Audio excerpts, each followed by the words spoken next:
Welcome to The Explainer. Today we are digging into a blueprint for tyranny, one that was written over 75 years ago but somehow feels more relevant than ever. We're going to use George Orwell's masterpieces, Animal Farm and 1984, to deconstruct this timeless playbook for seizing and holding on to absolute power. You know, the word Orwellian gets thrown around constantly, usually when we're talking about surveillance cameras or maybe some fake news. But what Orwell was really warning us about, it's so much deeper than that.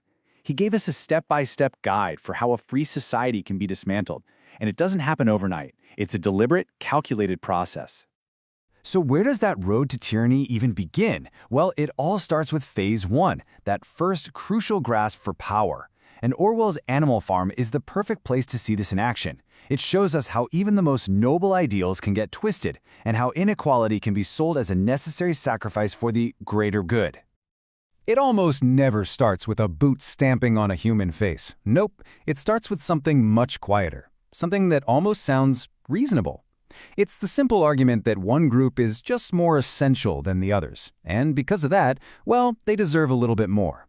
It's just a small exception, right? All for the good of everyone.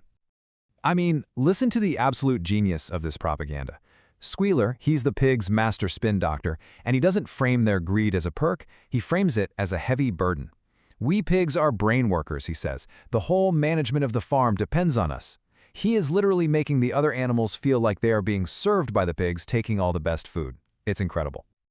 But, you know, persuasion can only take you so far. What happens when the other animals start looking around and questioning why things are so unequal? That's when you pull out the next tool in the playbook, fear. The new leaders constantly remind everyone of that terrible enemy just waiting to pounce, making their own power seem like the only thing keeping everyone safe. And this single question, wow, it is an absolute masterstroke of manipulation. It's designed to end any argument before it can even start. By bringing up the common enemy, Jones, it completely distracts from the real problems on the farm and forces everyone to rally behind the pigs. It's a chillingly effective way to replace critical thinking with pure, simple fear. Okay, so once you've got them scared and compliant, the project gets way more ambitious. And that brings us to Phase 2, the erasure of yesterday.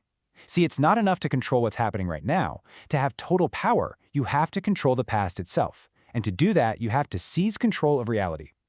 In 1984, history isn't a record of what happened. It's just clay, something to be molded into whatever shape the party needs today. This is Winston's job at the so-called Ministry of Truth. So let's say the party promised to increase the chocolate ration, but then they actually cut it. No problem. Winston's job is to find the original promise, rewrite it, and then drop the evidence, the original document, into a furnace called the memory hole. And just like that, the old fact is gone. Forever. This party slogan just lays the whole game out plain and simple. If you control every newspaper, every book, every piece of information in the present, then you get to decide what people believe about the past. And you see the exact same thing, just a simpler version, back on Animal Farm. The 7 commandments are secretly changed little by little. No animal shall sleep in a bed suddenly becomes no animal shall sleep in a bed with sheets.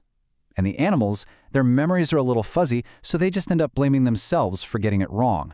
The past is rewritten right before their eyes. And here we go, a tactic straight from the very same playbook. Both of these regimes absolutely need a forever enemy, a single scapegoat to blame for everything that goes wrong. On the farm, it's the traitor Snowball. In Oceania, it's the arch-villain Goldstein. This enemy is absolutely essential. They unite everyone in shared hatred and, more importantly, distract them from their own misery and the failures of their leaders. And this is where it gets truly chilling. We're at the final phase of the blueprint. Now it's not enough to control what people do, or what they say, or even what they remember. The ultimate goal, the final prize, is to control what they are physically able to think. Think about this for a second. This is the ultimate invasion. The crime scene is now your own mind. As Winston realizes, the punishment isn't even the point. The thought itself is the real crime. A flicker of doubt in your eyes, an unconscious muttering in your sleep, the state has laid claim to your very consciousness. But how on earth can you enforce a law against a thought? Well, you get clever. You engineer the language itself to make rebellious thoughts impossible. That is the terrifying brilliance of newspeak.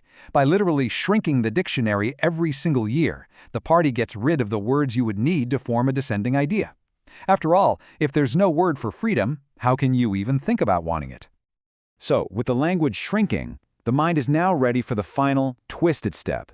Doublethink. This is the psychological endgame. It is the mental gymnastics of holding two completely contradictory ideas in your head at the same time, and believing both of them. It's knowing, for a fact, that the party changed history yesterday, while also believing with all your heart that the party is infallible and has never changed history. It is, quite simply, the death of logic. This scene, it's just horrifying, and it shows you the real goal of the entire system. The party doesn't just want you to obey, it wants you to surrender your reality. The point isn't to make Winston say that 2 + 2 = 5. The point is to break his mind so completely that he truly believes it. This is the moment where objective reality dies. Truth becomes nothing more than whatever the people in power say it is. So, let's bring it all back. Why does this blueprint for tyranny, a story written 75 years ago, still feel so raw, so immediate? Why does it resonate so deeply with us right now? It's because Orwell's warning was never really about one specific political party, left or right. It was about the methods. It's this timeless, urgent warning against any power, anywhere, that tries to justify its own special privileges, that needs an enemy to keep people scared, that twists facts to fit a story, and, ultimately, insists that truth isn't real, but is just something that can be controlled by power. And that, right there, is the question Orwell leaves us with. It's a question about how fragile truth really is when it's up against power. Now, he doesn't give us any easy answers, but he makes it terrifyingly clear what happens if we fail to find one.